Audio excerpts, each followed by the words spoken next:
Voici un quiz de 7 questions sur les spectres d'émission et d'absorption. Pour chaque question, il faut répondre par vrai ou faux. Première affirmation. Le spectre du Soleil, aussi appelé spectre de la lumière blanche, est le suivant. Ce spectre est un spectre continu d'émission. Affirmation 2. Un même corps est chauffé à deux températures différentes. Les spectres obtenus sont les suivants. Le spectre correspondant à la température la plus élevée est le spectre A. Affirmation 3. On considère le montage suivant. Ce montage permet d'obtenir le spectre d'absorption du gaz chauffé. Affirmation 4. Ce spectre est un spectre de ray d'absorption. Affirmation 5. Ce spectre est le spectre d'absorption du carbone. Affirmation 6. Ce spectre est le spectre de ray d'émission de l'oxygène.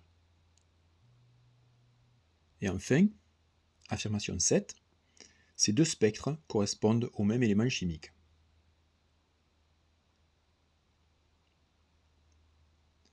Voyons maintenant les réponses qu'il fallait donner. Pour la première affirmation, on voit que ce spectre contient, entre autres, toutes les radiations émises par le Soleil, comprises entre 400 nanomètres et 800 nanomètres, ce qui constitue le spectre visible. C'est donc bien un spectre continu d'émission. Il n'y a pas de frontière entre les différentes couleurs, donc entre les différentes radiations. Pour l'affirmation 2, on sait que plus un corps est chauffé, plus le spectre va s'enrichir des radiations de courte longueur d'onde, c'est-à-dire des radiations vert, bleu, violet. Par conséquent, la température du corps est plus élevée lorsqu'on observe le spectre A que le spectre B. Il fallait donc répondre vrai. Si l'on continue à chauffer ce corps, le spectre se compléterait alors, comme on peut le voir sur le spectre du haut. Question suivante. Dans ce montage, le gaz est chauffé sous faible pression. Il va donc émettre de la lumière. Et grâce au réseau, cette lumière va être décomposée. Et on observera sur l'écran son spectre de ray d'émission. Donc l'affirmation 3 est fausse. Si on veut observer son spectre d'absorption, il faut que la lumière émise par une lampe à incandescence, par exemple, dont le spectre est continu, traverse une ampoule contenant le gaz. Celui-ci absorbe alors certaines radiations ou certaines longueurs d'onde pour donner le spectre de ray d'absorption de cet élément. Pour l'affirmation 4, ce spectre présente un fond continu coloré avec des rays sombres qui sont des rays d'absorption. En effet, certaines radiations ou certaines longueurs d'onde ont été absorbées par le ou les éléments chimiques traversés par la lumière. C'est donc bien un spectre de ray d'absorption. Pour l'affirmation 5, est-ce le spectre d'absorption du carbone? Nous observons ici un spectre sur un fond globalement sombre avec des rays colorés. Ces rays correspondent aux radiations émises par l'élément chimique, en l'occurrence le carbone.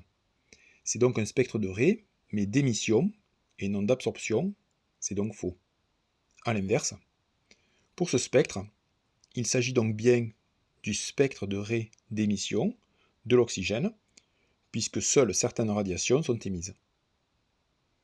Enfin, pour ces deux spectres, nous observons que les longueurs d'onde des rays colorés du premier coïncident exactement avec les longueurs d'onde des rays sombres, c'est-à-dire des radiations absorbées, du second.